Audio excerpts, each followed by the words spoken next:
नमस्कार, मैं doctor Amit Kesarwani, founder and director अनुसंधान एकेडमी सिविल एंड इलाहाबाद। आप सब लोगों का अनुसंधान एकेडमी की यूट्यूब चैनल पे हार्दिक स्वागत व अभिनंदन करता हूँ। Students and followers, UGC net JRF और हायर एजुकेशन यानी हायर एमबी वैकेंसीज के दृष्टिकोण से जो महत्वपूर्ण यूनिट है इंडियन कॉन्स्टिट्यूशन, आज उसके कुछ महत्वपूर्ण सेक्शंस की आज मैं चर्चा कर रहा हूँ, जिसके अंतर्गत भारतीय संविधान की भाग 4 में वर्णित अनुच्छेद 36 से अनुच्छेद 51 के मध्य राज्य के नीति निदेशक तत्व, directive principles of the state, इस पर आज चर्चा किया जाएगा। राज्य के नीति निदेशक तत्व के विषय में जो कहा जाए तो विश्व के अन्य देशों के संविधानों में आयरलैंड के संविधान को छोड़कर अन्य देश के संविधान में इस प्रकार के तत्व नहीं थे, लेकिन वर्तमान में यह भारत के साथ साथ नेपाल के भी संविधान में अब सम्मिलित हो चुका है। तो राज्य के नीति निदेशक तत्व जो है वो भारत और नेपाल, वर्तमान में भारत और नेपाल इन दो देशों के संविधान में वर्णित है। भारतीय संविधान निर्माताओं ने इन तत्वों को आयरलैंड के संविधान से संग्रहित कर भारतीय संविधान में संकलित किया और इसे भाग 4 के अनुच्छेद 36 से 51 तक वर्णित किया गया है। अब नीति निदेशक तत्व क्या हैं? तो नीति निदेशक तत्वों के विषय में कहा जाए तो नीति निदेशक तत्व हमारे राज्य के सम्मुख कुछ आदर्श उपस्थित करते हैं, यानी आइडियल्स प्रस्तुत करते हैं। वैचारिकी, देखिए संविधान में जब मूल अधिकार बनाए गए तो मूल अधिकार किन के लिए बनाए गए?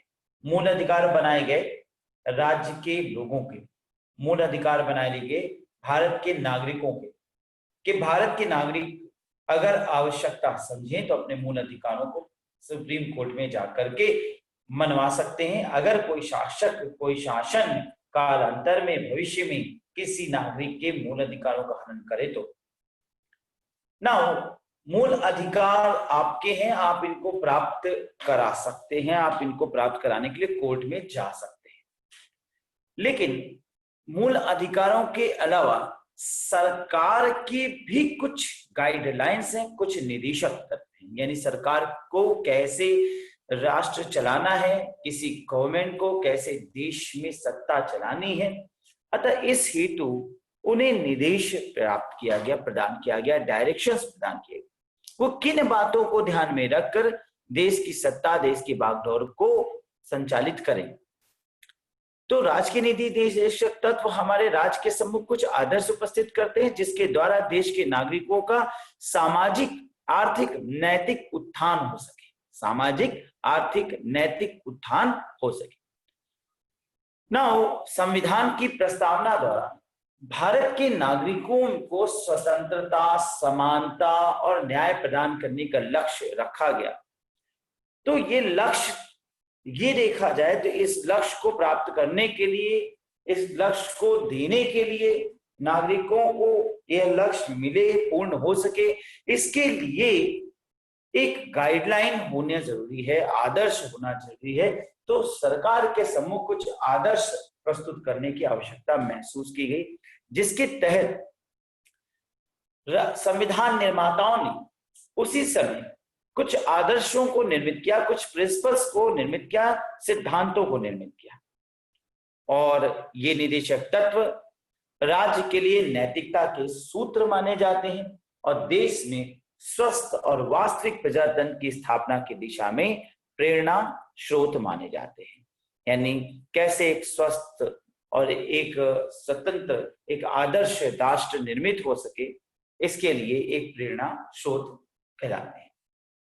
अब इन तत्वों की जो प्रकृति है के संबंध में संविधान के 37वीं धारा यानी 37th आर्टिकल में कहा गया, क्या कहा गया कि इस भाग में दिए गए उपबंधों को किसी भी न्यायालय द्वारा बाध्य नहीं किया जा सकता, किंतु फिर भी इसमें दिए गए तत्व देश के शासन में मूलभूत स्थान रखते हैं और विधि निर्माण में इन तत्वों का प्रयोग करना राज्य का कर्तव्य माना जाएगा। अब इस प्रकार से समझिए तो ये आपके कर्तव्य है, ये राज्य का कर्तव्य है। राज्य का कर्तव्य है कि मूल अधिकारों का हनन ना करे, और राज्य के कुछ अन्य कर्तव्य हैं जो मूल अधिकारों से हटकर हैं, उनको नीति निदेशक तत्वों के अंतर्गत समाहित किया गया। ये नीति निदेशक तत्व एक प्रकार से निर्देश है राज्यों के, राज्य सरकार और केंद्र सरकार के लिए कि वो कैसे शासन व्यवस्था को बनाए रखे, जनता की भलाई के लिए कैसे कानून निर्मित कर सकता है।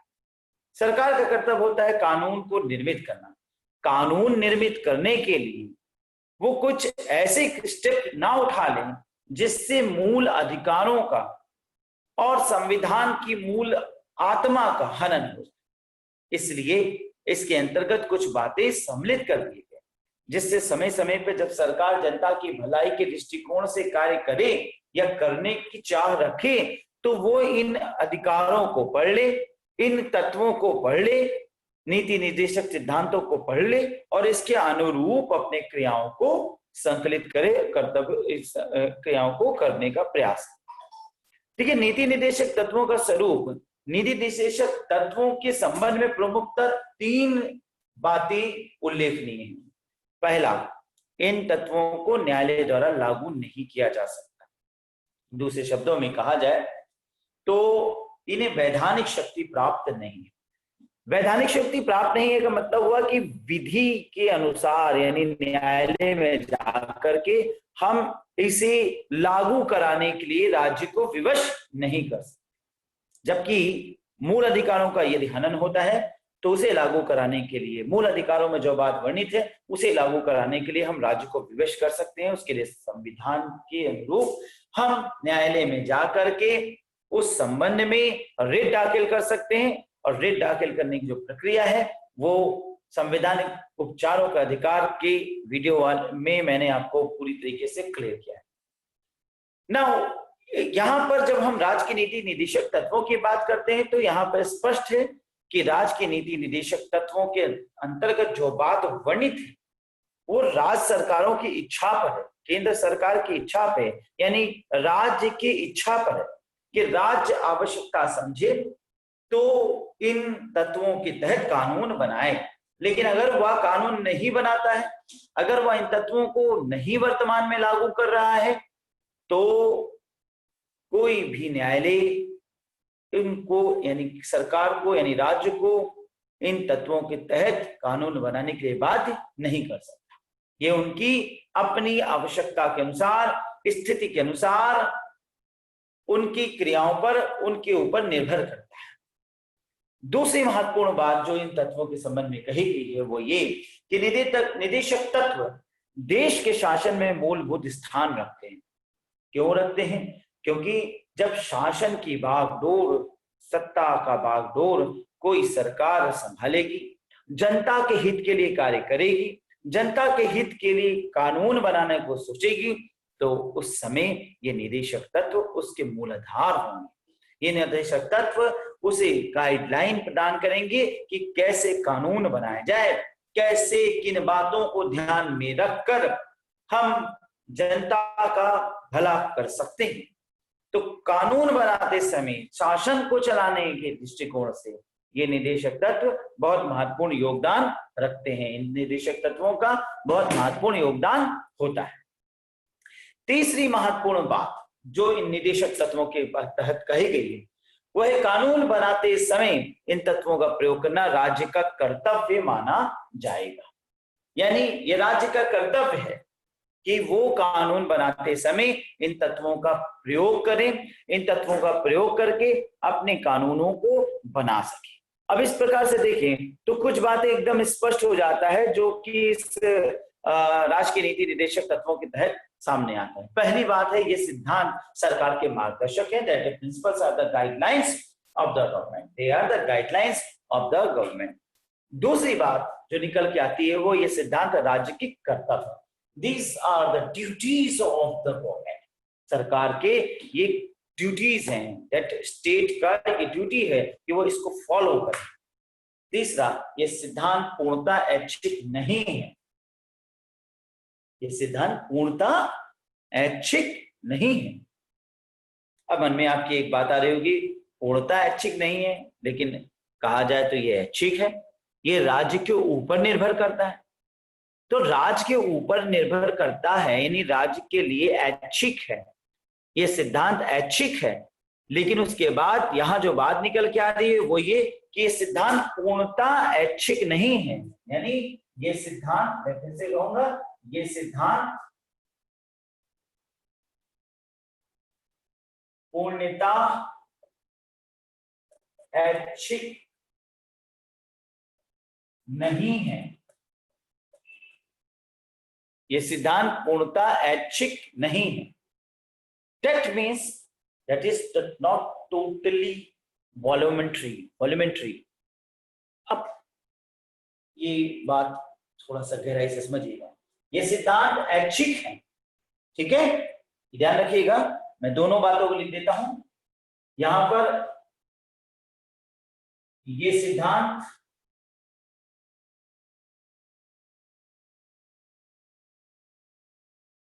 ऐच्छिक है और दूसरी तरफ हम कह रहे हैं ये सिद्धांत पूर्णतः ऐच्छिक नहीं है। सिद्धांत ऐच्छिक है अर्थात सरकार, राज्य इनको चाहे तो अपनाए चाहे तो ना अपनाए, ये उनके ऊपर निर्भर करता है।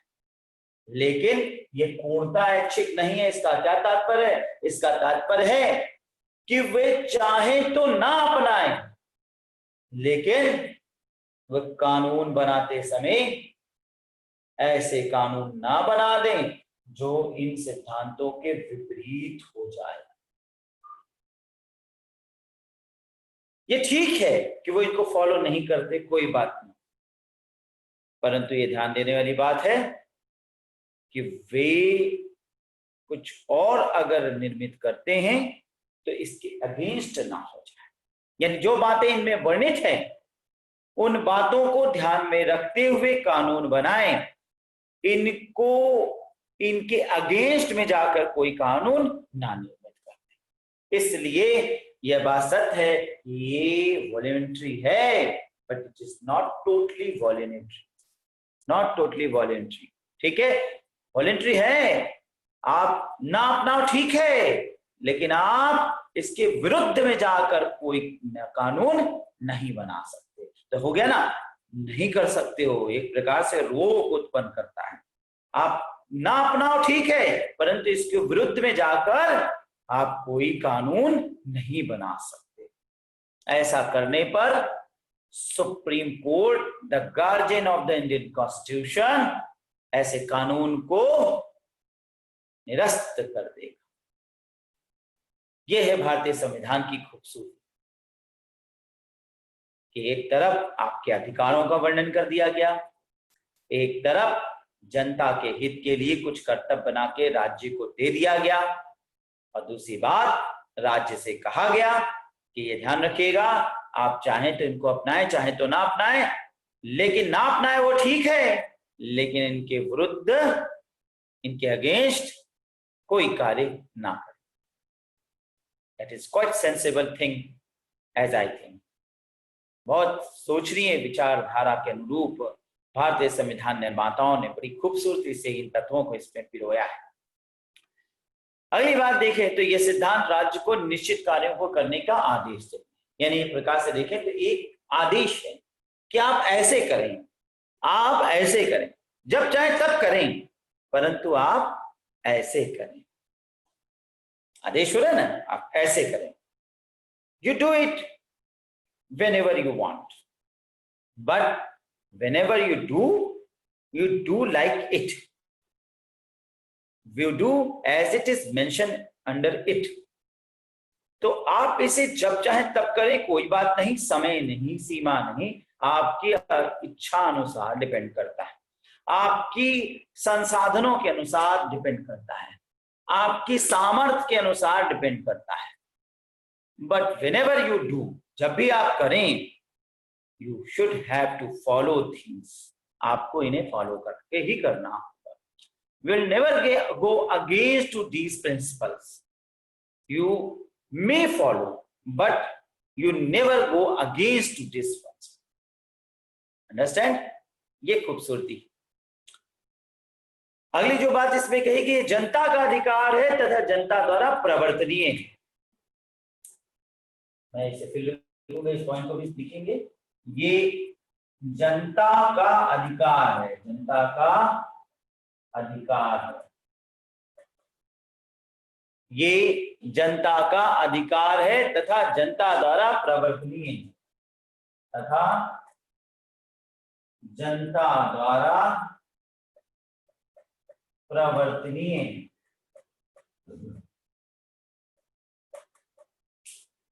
मतलब it is the right of the people and enforced by the people. It is the right of the people, not fundamental right. मूल अधिकार नहीं है, but it is the right of the people. ये जनता का अधिकार है परंतु जनता द्वारा प्रवर्तनीय है। अब आप कहेंगे जनता का अधिकार है, चलिए मूल अधिकार नहीं है परंतु अधिकार कहा जा रहा है। अधिकार क्यों कहा जा रहा है? कि अधिकार इसलिए कहा जा रहा है क्योंकि जनता के लिए इन्हें निर्मित किया गया, जनता के लिए सरकारें, राज्य इन पर कार्य करेगा, तो ये जनता के अधिकार है।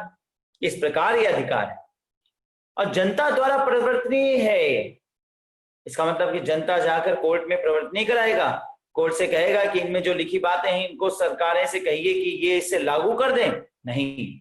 इसका मतलब है कि यदि जनता को लगेगा कि सामर्थ्य संसाधन होने के बावजूद आवश्यकता के अनुरूप इन्हें लागू करना चाहिए परंतु सरकारें इन्हें लागू नहीं कर रही हैं, तो जनता के हाथ में है कि वो उस गवर्नमेंट को गिरा देगी और जनता अपने मताधिकार के बल का प्रयोग करके ऐसी सरकारें लाएंगी जो इन्हें प्रवर्तन में लाएंगी, प्रवर्तन करेंगे।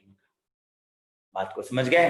ये जनता का अधिकार है, यानी जनता के लिए बनाया गया है, ना कि सरकारों के लिए बनाया गया है। इसमें जो बातें लिखी गई हैं वो जनता के फेवर के लिए है, ना कि राज्य के फेवर के लिए है। और अगर राज्य इन अधिकारों का अवहेलना कर रहा है, इन अधिकारों को लागू नहीं कर रहा है, तो जनता के पास मताधिकार की शक्ति है, वो मताधिकार की शक्ति का प्रयोग करते हुए ऐसे राज्य को गिरा देगी, ऐसे सरकार को खत्म कर देगी और नए सरकार का उद्भव होगा। जनता उसके द्वारा प्रवर्तनीय करा लेगी, इसको लागू करा देगी। ऐसी बात है, पॉइंट समझ में आ गया। आगे बात करता हूं मौलिक अधिकार और नीति निदेशक तत्व। हम अगर इन दोनों को देखें कंपैरेटिवली तो मौलिक अधिकार, नीति निदेशक तत्व, यद्यपि इन दोनों का लक्ष्य भारत की प्रगति और भारतीय नागरिकों का विकास के अधिकतम अवसर प्रदान करने का है, और इस दृष्टि में मौलिक अधिकार यदि साध्य हैं तो नीति निदेशक तत्व साधन है। यानी अगर मौलिक अधिकार प्राप्त करना हमारा उद्देश्य है तो उन अधिकारों को प्राप्त करने का जो रास्ता है वो नीति निदेशक तत्व है। एक प्रकार से छज्जे पे चढ़ना हमारा लक्ष्य है, वो मौलिक अधिकार है, और सीढ़ी लगाना यानी छज्जे पे चढ़ने का जो साधन है वो नीति निदेशक तत्व है। अब एक स्थान पर एलन ग्लैंड ने लिखा है, क्या लिखा है कि मौलिक अधिकार राज्य के लिए कुछ निषेधाज्ञाएं हैं, that is fundamental rights are some stay orders. निषेधाज्ञाएं मतलब ऐसा ना करिए, ठीक है ना। स्टे ऑर्डर फंडामेंटल राइट्स के विषय में कहा गया। इसके द्वारा राज्य को कुछ निश्चित कार्यों को करने का आदेश दिया गया है कि ऐसा ही करना है, आदेश दिया जा रहा है। It has been ordered, given some order to the certain verse to the state. Now उसे लोगों के इन अधिकारों में अनुचित हस्तक्षेप नहीं करना चाहिए, जबकि राज्य के नीति निदेशक तत्वों, राज्य के नीति निदेशक सिद्धांत इसके विरुद्ध या बताते हैं कि राज्य को क्या करना चाहिए। यानी एक में कहा गया कि क्या नहीं करना है और एक में कहा गया क्या करना है। तो मूल अधिकार कहते हैं कि ये नहीं करना है, तो नीति निर्देशक तत्व कहते हैं कि ऐसे करना है। समझ रहे हैं? एलन ग्लैंड ने ये स्टेटमेंट दिया और बहुत ही सुंदर स्टेटमेंट एलन ग्लैंड का है। इसके अलावा यहाँ पर एक केटी शाह का भी स्टेटमेंट का वर्णन करना चाहूंगा। केटी शाह ने भी बहुत सुंदर तरीके से इसे एक्सप्लेन किया। उन्होंने कहा यह एक ऐसा चेक है, या एक ऐसा चेक है जिसका भुगतान बैंक की सुविधा पर छोड़ दिया गया, या एक ऐसा चेक है जिसका भुगतान बैंक की सुविधा पर छोड़ दिया गया। That means it is a post-dated check whose clearance is dependent on the bank's facility. केटी शाह ने इस प्रकार से इसे एक चेक माना और इस चेक को बैंक की सुविधा पर क्लियर करने की। जैसे आप किसी को चेक लिख के देते हैं ना, यू पेड, बट वो 3 से 4 दिन के बाद जनरली क्लियर होता है, जब बैंक को समय मिलता है, सुविधा मिलती है। तो इसी प्रकार से संविधान के नीति निर्माताओं ने संविधान सभा में जो संविधान निर्माता थे, उन्होंने उस समय की स्थिति के अनुसार, उस समय देश की आर्थिक समस्या, आर्थिक स्थिति के अनुसार, सामाजिक स्थिति के अनुसार इन्हें लागू नहीं किया, परंतु उनकी मंशा थी कि ये बातें लागू होनी चाहिए। इन बातों को सरकारें अमल में लाएं, क्योंकि इन बातों को जब तक पूरी तरीके से लागू नहीं किया जाएगा, वास्तविक रूप से प्रजातंत्र का निर्माण नहीं हो सकता। तो लोकतंत्र के भलाई के दृष्टिकोण से, लोकतंत्र के विकास के दृष्टिकोण से इन्हें लागू करना अनिवार्य है, और इन्हें लागू करने का कार्य सरकारों के ऊपर छोड़ दिया जाता है। इन्हें लागू करने का कार्य राज्य के ऊपर छोड़ दिया जाता है। राज्य अपनी सुविधा अनुसार, समय पर, आवश्यकता अनुसार, स्थिति के अनुसार इन्हें लागू करेंगे, इन्हें प्रवाहित करेंगे। जब वह सक्षम होंगी, जब वह सामर्थ्यवान होंगे, जब वह समृद्ध होंगे, और जब नीड होगी, आवश्यकता होगी, तो वो इन्हीं प्रिंसिपल्स का उपयोग करके जनता के हितार्थ इन्हें लागू करेंगे। तो ये है राज्य के नीति निर्देशक तत्व, राज्य के नीति निर्देशक तत्वों का सिद्धांत। मैं जल्द ही अन्य वीडियो में किसी अन्य महत्वपूर्ण टॉपिक पे, अगले वीडियो में मैं इससे संबंधित सारे आर्टिकल्स पर चर्चा करूंगा कि जो आर्टिकल्स हैं वो क्या कहते हैं। तब तक के लिए नमस्कार, धन्यवाद।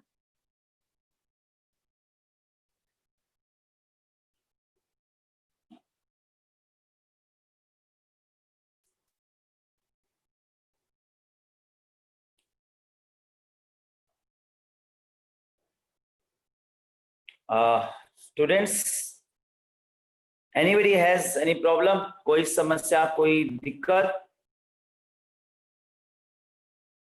पूर्णिमा, समझ में आया? क्लियर है? Yes sir. ओके, सभी यहाँ, सभी यहाँ, एनी क्वेश्चन बेटा? क्लियर है? Yes sir. ओके ओके, तो चलिए फिर सीधा अगले टॉपिक पे चलते हैं। हम इनके आर्टिकल वाइज इनका डिस्कशन स्टार्ट करते हैं।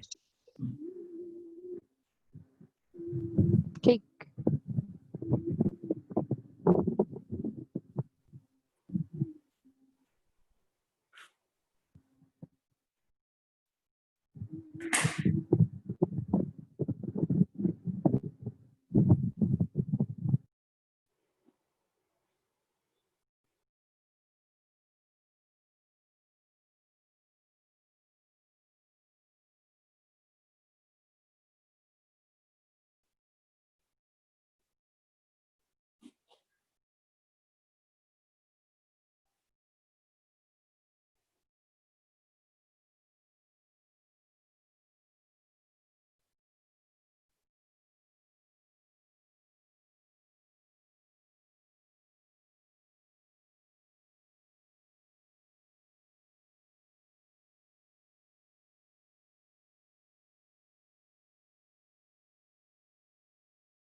किया गया है उसकी चर्चा मैं इस वीडियो में करने जा रहा हूं। तो आर्टिकल 36 से इसकी चर्चा व्याख्या शुरू करता हूं, क्योंकि 36 से 51 तक इसमें वर्णित किया गया है। 36 में कहा गया है, इसमें राज्य की नीति निर्देशक तत्वों को परिभाषित किया जाता है, यानी इसमें राज्य की नीति निर्देशक तत्वों की परिभाषा यानी उसका वर्णन किया गया है। इसके विषय में मैंने आपको अभी पिछले वीडियो में स्पष्ट किया कि राज्य की नीति निर्देशक तत्व क्या है। मैंने बताया कि राज्य की नीति निर्देशक तत्व यानी directive principles of the state वो प्रिंसिपल्स है, वो सिद्धांत है जिसको फॉलो करके एक स्टेट यानी राज्य अपने जनता के हितार्थ कार्य करेगा। ऐसा एक प्रकार का आदेश है, एक प्रकार का गाइडलाइन है जो राज्य के लिए बनाया गया है, जनता के हित के लिए। इसके बाद आर्टिकल नंबर 37 में कहा गया है कि इस भाग में अंतर्पृष्ठ तत्वों का लागू होना तय किया गया है, यानी इनमें जो बातें कही गई हैं उनको कैसे लागू किया जाए इसके विषय में डिटेल में बताया गया है। आर्टिकल नंबर 38 कहता है कि राज्य लोक कल्याण की अभिवृद्धि के लिए सामाजिक व्यवस्था बनाएगा, और यहीं से बात इसके डेप्थ में शुरू हो जाती है।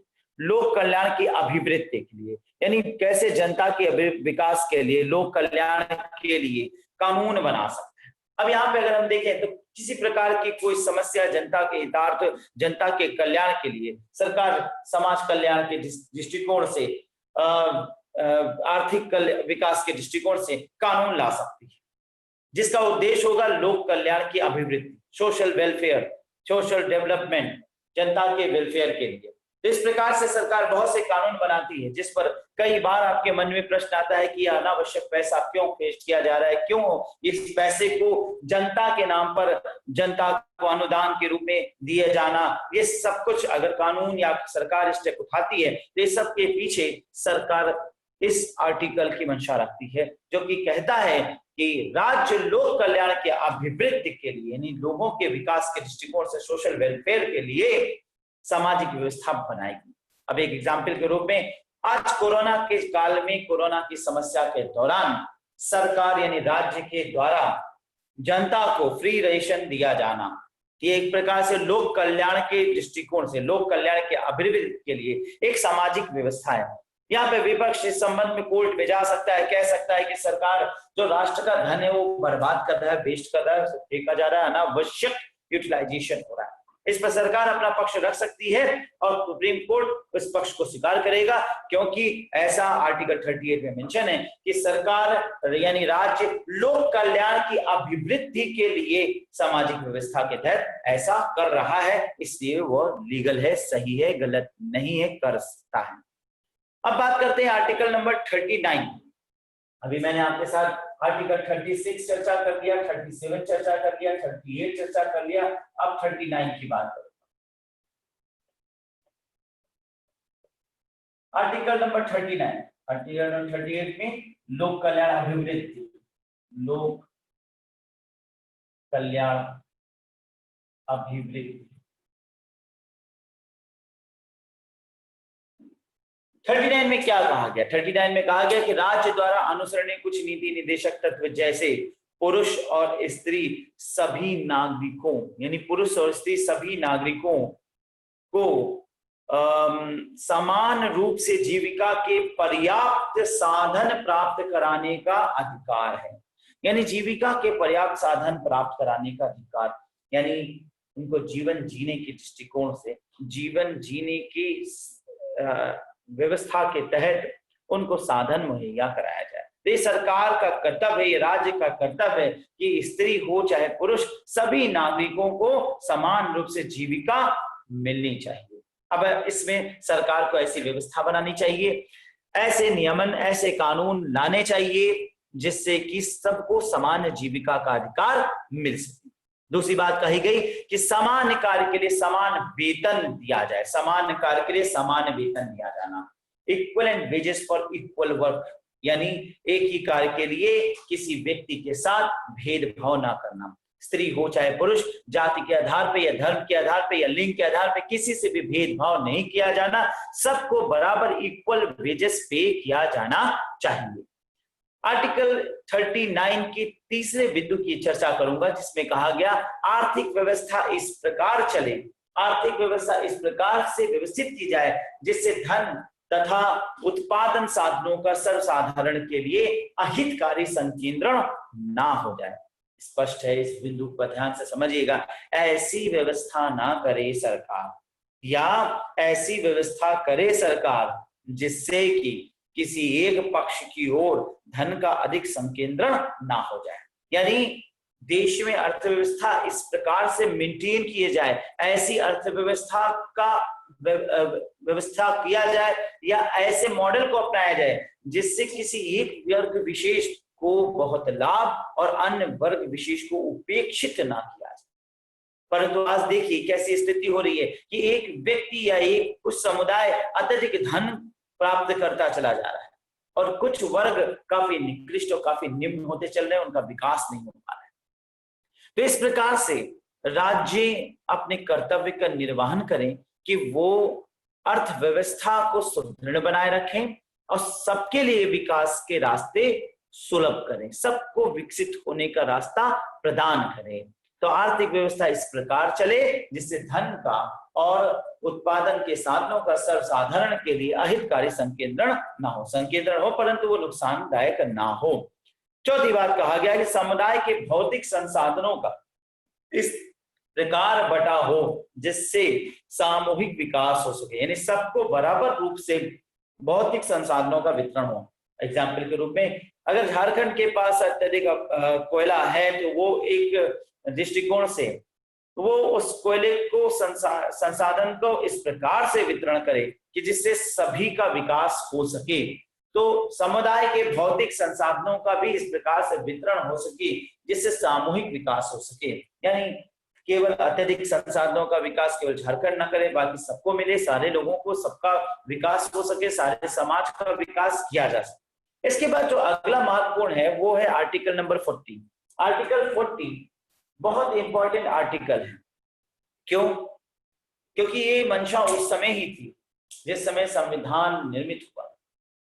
संविधान निर्माताओं ने सोचा कि इस आर्टिकल को उसी समय लागू कर दिया जाए, परंतु देश की अर्थव्यवस्था ऐसी मजबूत नहीं थी। कमोबेश सरकार उस समय राज्य के नीति निदेशकों ने ऐसा विचार किया कि इसे एक प्रिंसिपल के रूप में रख दिया जाए जिससे आगामी आने वाली सरकारें, आगामी आने वाली राज्य सरकारें इसको अपनी सुविधा अनुसार लागू कर सकें। और ये आर्टिकल है दैट इज ग्राम पंचायतों का संगठन। तो ग्राम पंचायतों का संगठन, organisation of village panchayat, village panchayat को उसी समय विकसित करने की इच्छा थी परंतु उस समय किया ना जा सका, इसलिए विलेज पंचायतों की व्यवस्था उस समय ना हो पाने की वजह से इसे अभावी भविष्य के लिए बना के रख दिया गया, जिसके तहत आगे चल के सरकार ने तीनों स्तर पर विलेज पंचायत की व्यवस्था किया। इसके बाद आर्टिकल नंबर 41 की चर्चा होगी। आर्टिकल नंबर 41 कहता है कि कुछ दशाओं में, यानी कुछ सेवरल सिचुएशंस में, कुछ दशाओं में काम, शिक्षा और लोक सहायता पाने का अधिकार इसी के तहत। अब यहाँ पे समझिए, मैं फिर से बोलूंगा, कुछ दशाओं में काम, शिक्षा और लोक सहायता पाने का अधिकार, यानी काम दिया जाए, शिक्षा दिया जाए और लोक सहायता। अब यहाँ पे देखिए, तो काम का अधिकार, वर्क का राइट टू वर्क, शिक्षा का अधिकार राइट टू एजुकेशन, लोक सहायता यानी पब्लिक वेलफेयर, इन्हीं दृष्टिकोण से रोजगार गारंटी बिल लाया गया जो सबको कार्य देने के अधिकार पे बना कि यदि सरकारें सबको कार्य नहीं दे सकती तो लोक सहायता के दृष्टिकोण से वेजेस दे। इस प्रकार प्रति व्यक्ति को 200 रुपए एक वेजेस बांध दिया गया। पहले ये कुछ क्षेत्र तक लागू था, फिर ये पूरे देश में लागू कर दिया गया। मनरेगा इसी का उदाहरण है, इसी के तहत उद्घृत हुआ। राइट टू एजुकेशन वो भी यहीं से उद्घृत हुआ। भाई कुछ दशाओं में शिक्षा का अधिकार, तो यहाँ पर राइट टू एजुकेशन, मनरेगा का कानून, ये सारे कानून आर्टिकल नंबर 41 की देन। आर्टिकल नंबर 42 पे चलते हैं। 42 कहता है प्रसूति सहायता उपबंध, प्रसूति सहायता, प्रसूति सहायता।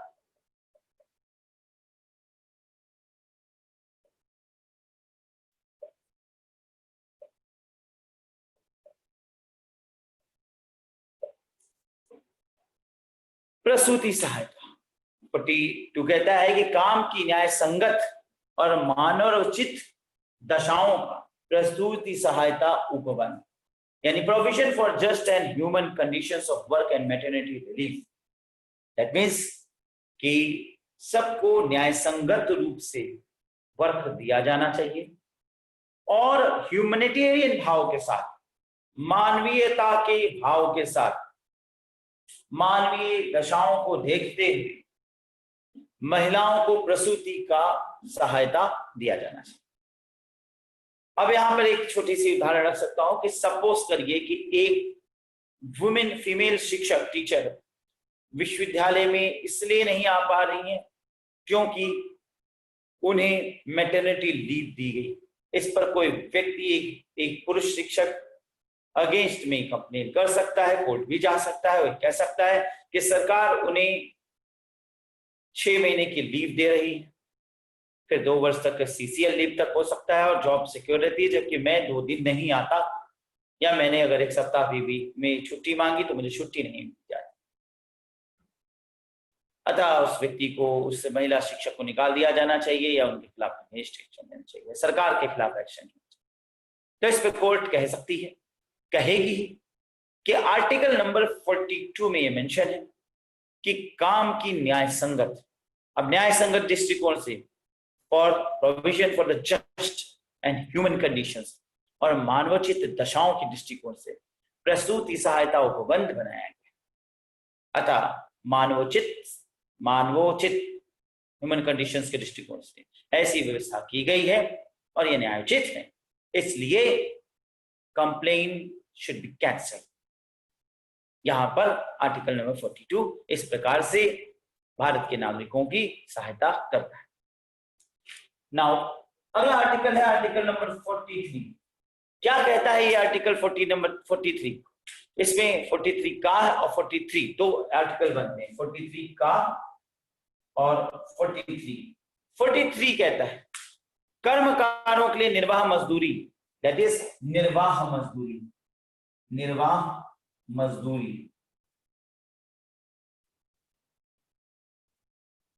यानी निर्वाह मजदूरी को तय करना। तो जो आप किसी लेबर को अपने घर पे काम के लिए लाते हैं और आप कहते हैं कि भाई ऐसा है कि हम आपसे काम करवाएंगे, लेकिन आपका जो सरकारी रेट 400 रुपए है तो हम उतना नहीं देंगे, हम आपको केवल 200 रुपए देंगे या 250 रुपए, तो ये अपराध माना जाएगा। सरकार वेजेस लेबर्स का क्लियर करेंगे। लिविंग वेज यानी जीवन जीने की आवश्यकता पूर्ति की दृष्टिकोण से इतना मिनिमम वेजेस मिलना चाहिए। तो सरकार तय करेगी कि 400 रुपया आज की डेट में खर्च है एक व्यक्ति का, तो इससे नीचे न्यूनतम मजदूरी नहीं हो सकेगी। ये न्यूनतम मजदूरी है, इसके नीचे नहीं हो पाएगा। तो इस प्रकार से लिविंग वेजेस, कर्मकारों के लिए निर्वाह मजदूरी आदि को तय करना ये सरकार का कर्तव्य है, सरकार इसे लागू करेगी और इसके ही तहत सरकार ने निर्वाह मजदूरी इत्यादि तय किया है। इसी में एक 43 का है जो कहता है उद्योगों के प्रबंध में कर्मकारों का भाग लेना, participation of workers in management of industries. तो किसी उद्योग में कौन या किस प्रकार के लोग भाग ले सकते हैं।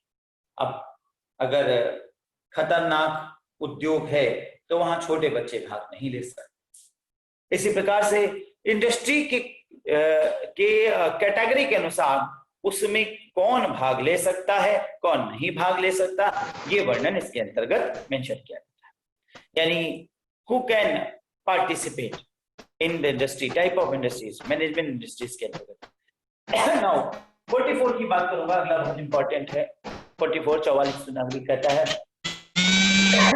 कि नागरिकों के लिए एक समान सिविल संहिता, uniform civil code, very important, uniform civil code, it is very important, uniform civil code.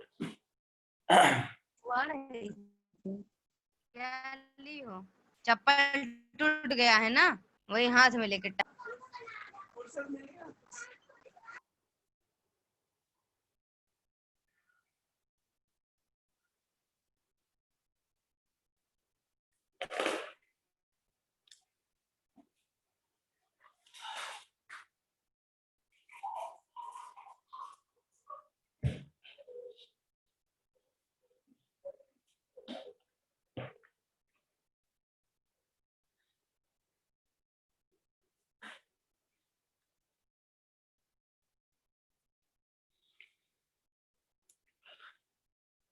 Very important, that is uniform civil code.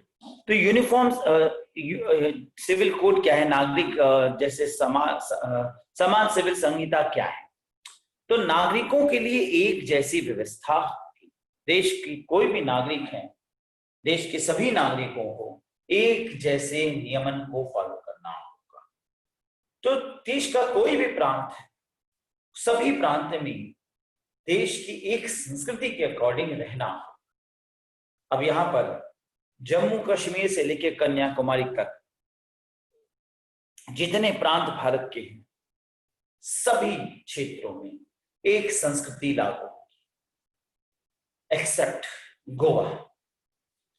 Goa को छोड़कर, गोवा को क्यों लेफ्ट कर दिया जा रहा है या गोवा को क्यों सुविधा दिया जा रहा है, इसकी बात अगर हम करें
तो इस संबंध में इतिहास का वर्णन करना हो। गोवा 1510 में बीजापुर सुल्तान के अंतर्गत आता था, बीजापुर राज्य के, जिसे पुर्तगालियों ने अपने अधिकार में ले लिया। उसके बाद काफी समय तक पुर्तगालियों ने यहाँ पर अपना अधिकार रखा, अंग्रेज भी आए, परंतु भारतीयों ने गोवा उनसे अक्षुण्ण रहा, यानी गोवा कभी भी अंग्रेजों के आधिपत्य में नहीं। देश की आजादी के बाद गोवा को भारत को समर्पित देने के दृष्टिकोण से पुर्तगाल से भारत का संबंध स्थापित हुआ, और इसी के साथ 1961 में 36 घंटे का युद्ध भी हुआ, जो भारतीय आर्मी ने गोवा को जीतने के लिए किया। और उसके पश्चात 1987 में पूरी तरीके से भारत का एक राज्य निर्मित हो गया और भारत का सबसे छोटा राज्य बन गया। लेकिन जब पुर्तगाल ने भारत को इससे हस्तांतरित किया, स्थापित किया या ट्रांसफर किया, तो उस समय पुर्तगाल ने एक शर्त वो ये रखी कि भारत के इस गोवा क्षेत्र में भारतीय ही नहीं बल्कि काफी वर्षों से, कई 100 वर्षों से पुर्तगाली भी है। अतः इन्हें एंग्लो इंडियन संप्रदाय का माना जाना चाहिए और इन्हें विशेष प्रकार की इनकी संस्कृति को अक्षुण्ण यानी बनाए रखने की छूट, चूंकि पुर्तगाल यूरोपीय संस्कृति से प्रभावित है और उस दृष्टिकोण से गोवा में खुलेपन यानी भारतीय संस्कृति से विपरीत खुलेपन की संस्कृति विद्यमान है। अतः अगर भारत के तत्वाधान में गोवा सम्मिलित होगा तो भारत की समान सिविल संहिता के अंतर्गत यहाँ पर भी भारतीय संस्कृति लागू हो जाएगी और जिसके तहत पुर्तगाल के जो पुर्तगाली या एंग्लो इंडियन समुदाय है वो एक प्रकार से उनकी संस्कृति पर कुठारा हुआ।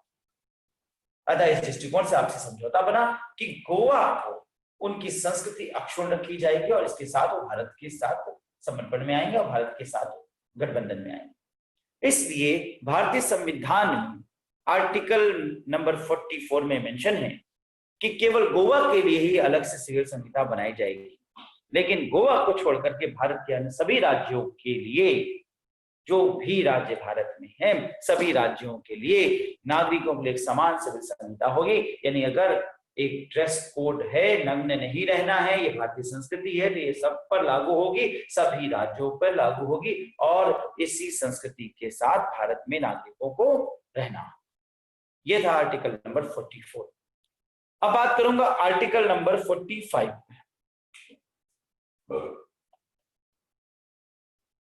अगला वेरी इंपॉर्टेंट टॉपिक, आरंभिक शिशुत्व देखरेख के लिए 6 वर्ष से के कम आयु के बच्चों के लिए शिक्षा हेतु उपवन। 6 वर्ष से कम आयु के बच्चों के लिए शिक्षा हेतु उपवन, और बाद में इसी को बढ़ा के 6 से 14 वर्ष तक के लिए उपवन कर दिया।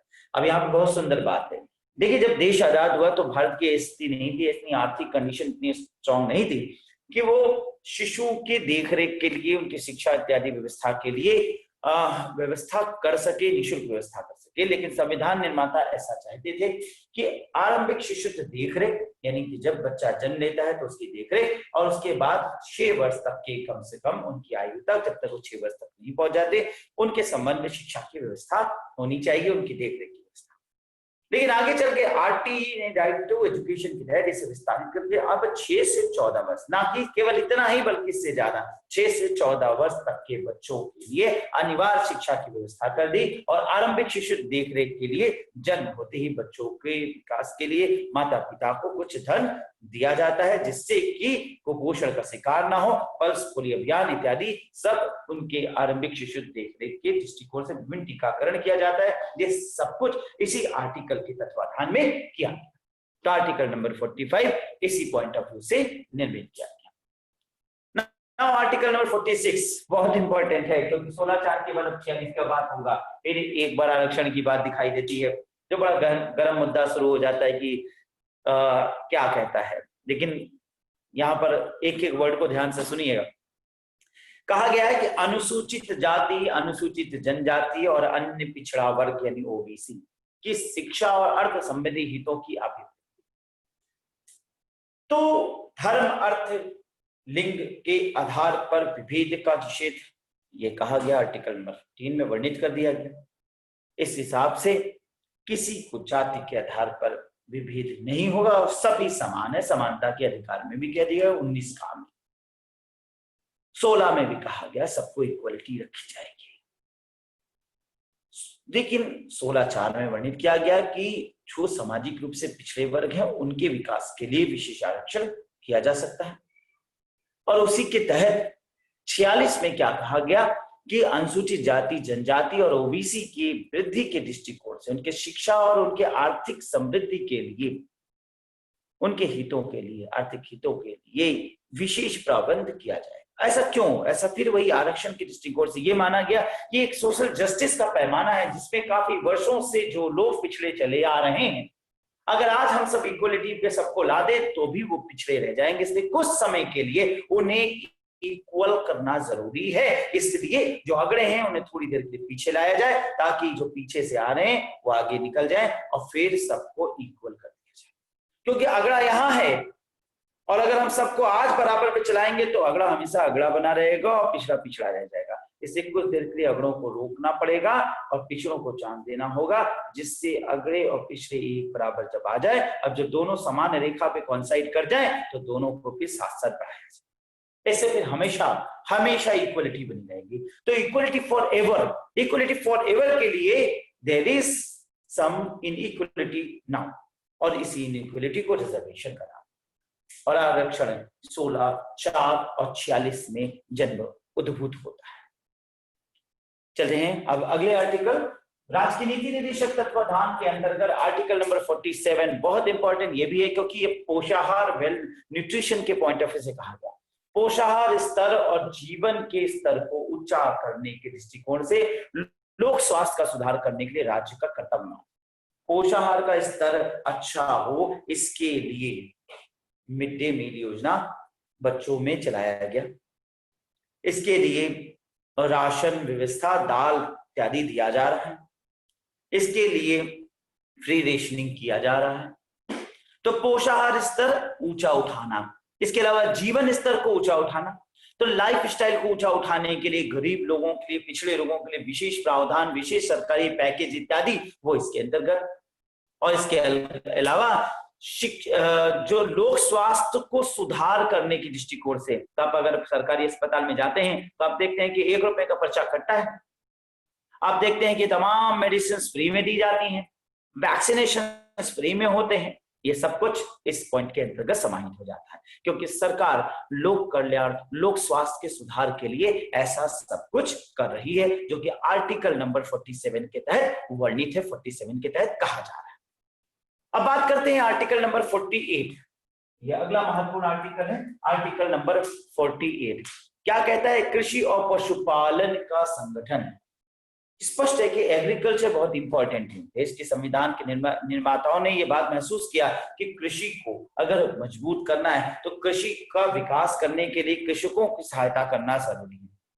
अब इसी के तहत आज देखा जाए तो ऋण की माफी हो जाना, हर बार देखा जाता है कि कृषकों के ऋण, चाहे कांग्रेस गवर्नमेंट है, भाजपा गवर्नमेंट या कोई भी गवर्नमेंट आती है, हमेशा अभी पिछले वर्ष 36,000 करोड़ रुपए कृषकों का ऋण माफ कर दिया गया। इस पर कोई व्यक्ति अगेंस्ट में कह सकता है, कोर्ट जा सकता है, तो कोर्ट इसमें सरकार के सहयोग करते हुए कहेगी कि आर्टिकल नंबर 48 के तहत कहा गया कि कृषि का संगठन, तो कृषि के संगठन के विकास करने के लिए।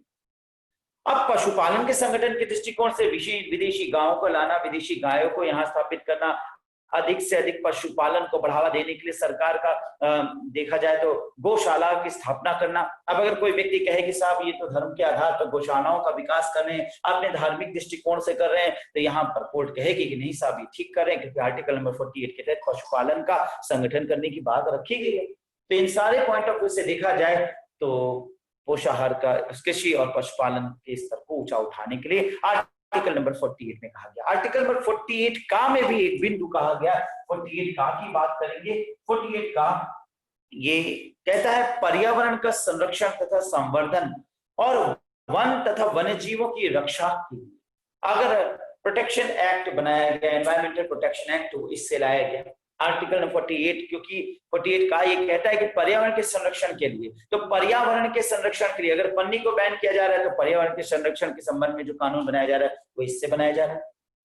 इस प्रकार से जो पर्यावरण से संबंधित उनका संरक्षण, उनका डेवलपमेंट, वाइल्ड लाइफ को डेवलपमेंट करना और ज्यादा से ज्यादा वाइल्ड लाइफ या वन जीवों की रक्षा करने के, वन जीव अभ्यारण्यों का विकास करना, वो सब कुछ जो इन्वेस्टमेंट गवर्नमेंट अगर इस दृष्टिकोण से कर रहा है तो वो आर्टिकल नंबर 48 का के तहत कर रहा है।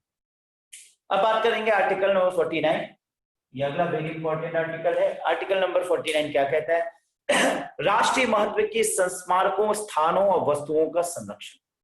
आर्टिकल नंबर 49 कहता है कि protection of monuments and places and objects of national importance. तो राष्ट्रीय महत्व के जो संस्थान हैं, जैसे ताजमहल है, जैसे म्यूजियम्स है, आर्कोलॉजिकल क्षेत्र हैं, तो इन सब का संरक्षण करने के लिए अब सरकार बहुत सा पैसा इन पर इन्वेस्ट करता है। कई ऐसे भी आर्कोलॉजिकल इंस्टीट्यूशन है जहां पर इनपुट ज्यादा है, आउटपुट कम है, तो कोई व्यक्ति जाके अगेंस्ट गवर्नमेंट से कह सकता है कि इनकी अनावश्यक इन पर व्यय खर्च किया जा रहा है, स्टाफिंग खर्च की जा रही है, जिस पर कोर्ट कह सकता है कि आर्टिकल नंबर 49 के तहत सरकार ने इस दृष्टिकोण से कार्य करने की योजना बनाई है, जिससे राष्ट्रीय महत्व के संस्थानों और राष्ट्रीय महत्व के जो इंस्टीट्यूट ऑफ नेशनल इंपॉर्टेंस है, ऑब्जेक्ट्स ऑफ नेशनल इंपॉर्टेंस है, उनका संरक्षण और उन वस्तुओं के संरक्षण के लिए यह प्रावधान किया जा रहा है। अगला महत्वपूर्ण बिंदु आर्टिकल नंबर 50 की बात करेंगे। 50 दैट इज कार्यपालिका से न्यायपालिका का पृथक्कृत कर दिया जाना। तो कार्यपालिका से न्यायपालिका को अलग बनाया जाए। अब यहाँ पर इसका क्या मतलब है? इसका मतलब है कि कार्यपालिका कभी न्यायपालिका में हस्तक्षेप ना कर पाए, क्योंकि कार्यपालिका हो सकता है न्यायपालिका पर बल डाल दे, हो सकता है कि कार्यपालिका न्यायपालिका को प्रभावित करने लगे, हो सकता है कि कार्यपालिका न्यायपालिका को मजबूर कर दे। इसीलिए पीसीएस की परीक्षा लोक सेवा आयोग कराती है, तो पीसीएसजी की परीक्षा हाईकोर्ट द्वारा घोषित, उसके संबंध में लोक सेवा आयोग नहीं। रिव्यू ऑफिसर, समीक्षा अधिकारी या क्लर्क की अपॉइंटमेंट हाईकोर्ट में करना है तो वो लोक सेवा आयोग कभी नहीं करे। इस प्रकार से कई स्थानों पे देखा गया कि न्यायपालिका को कार्यपालिका से पृथक रखने के लिए इस पर कानून बनाया जा रहा है। अब अगला जो एक इंपॉर्टेंट कानून है वो है आर्टिकल नंबर 51 और वो है अंतरराष्ट्रीय शांति और सुरक्षा में अभिवृद्धि करना। अब अगर सरकार के कोई मंत्री या सरकार के कुछ लोग विदेश यात्रा करते हैं और वो जाते आते हैं, तो यहाँ पर उनके द्वारा एक्सपेंडिचर्स पर आरोप लगाया जा सकता है कि अनावश्यक व्यय है, तो वो इसके अंतर्गत उसको समर्थन मिलता है। क्यों? क्योंकि अंतरराष्ट्रीय शांति को स्थापित करने के संबंध में दो लोग आपस में, दो देश मिल रहे हैं, मुलाकात कर रहे हैं, मीटिंग कर रहे हैं, समिट कर रहे हैं, अंतरराष्ट्रीय शांति को बढ़ावा देने और समृद्धि के लिए, सुरक्षा के दृष्टिकोण से ये सब कुछ इसके अंतर्गत रखा जा सकता है। तो स्टूडेंट्स, मैंने आज आप लोगों को यहाँ इसके अंतर्गत बहुत से महत्वपूर्ण बिंदु का एक्सप्लेनेशन किया, यानी राष्ट्रीय महत्व के संस्थानों और राष्ट्रीय राज्य के नीति निदेशक तत्वों को इन डेप्थ में मैंने एक्सप्लेन किया।